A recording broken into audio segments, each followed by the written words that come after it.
Thank you for joining Wars of the Roses as we continue with part 5 of The Origin of Freemasonry and Knights Templar by John Bennett. Adonisian Mysteries in Syria.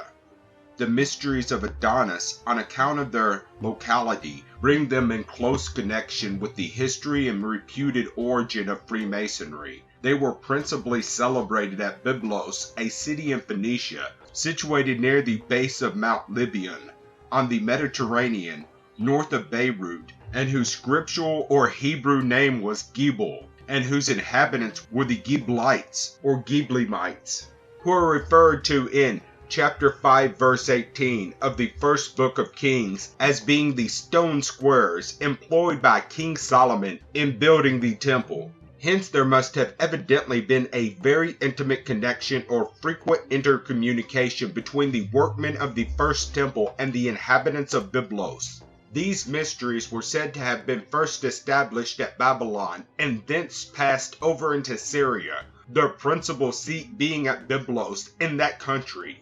The legend of Adonis is that he was the king of Cyprus. Adonis was possessed of such surprising beauty that Venus, the goddess of love, became enamored with him and adopted him as her favorite. Subsequently, Adonis, who was a great hunter, died from a wound inflicted by a wild boar on Mount Lebanon. Venus flew to the succor of her favorite, but she came too late. Adonis was dead. On his descent to the infernal regions, Proserpine, queen of Hades, became, like Venus, so attracted by his beauty that, notwithstanding the entreaties of the goddess of love, she refused to restore him to earth. At length the prayers of the desponding Venus were listened to with favor by Jupiter, who was father of men and gods, who reconciled the dispute between the two goddesses, and by whose decree Proserpine was compelled to consent that Adonis should spend 6 months of each year alternately with herself and Venus. These ceremonies commenced about the season of the year when the river Adonis began to be swollen by the flood at its source.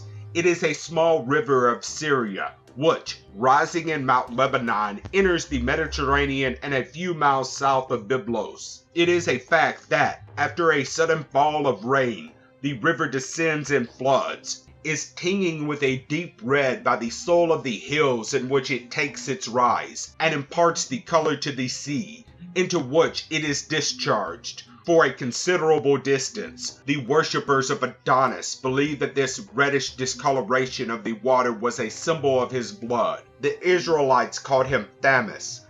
The mysteries of Adonis were celebrated throughout all the countries of Syria and formed a part of the ceremonies of the Dionysian architects of Tyre, by whom they were introduced into Judea. These sacred rites began with mourning, and the days set apart to the death of Adonis were passed in cries and wailing, many often scourging themselves. On the last of the days of mourning, funeral rites were performed in honor of the god.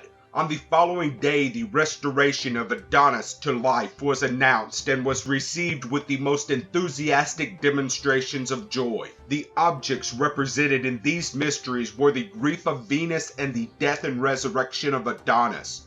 The analogy in the symbolism that exists between Adonis and the mysteries of the Giblemites at Byblos and Hiram the Builder can readily be seen by the Freemason in his own institution. Thank you for watching, and please don't forget to share, like, subscribe, and comment. And if you can, please consider donating to Wars of the Roses. Links to PayPal and Patreon are in the description. Thank you so very much.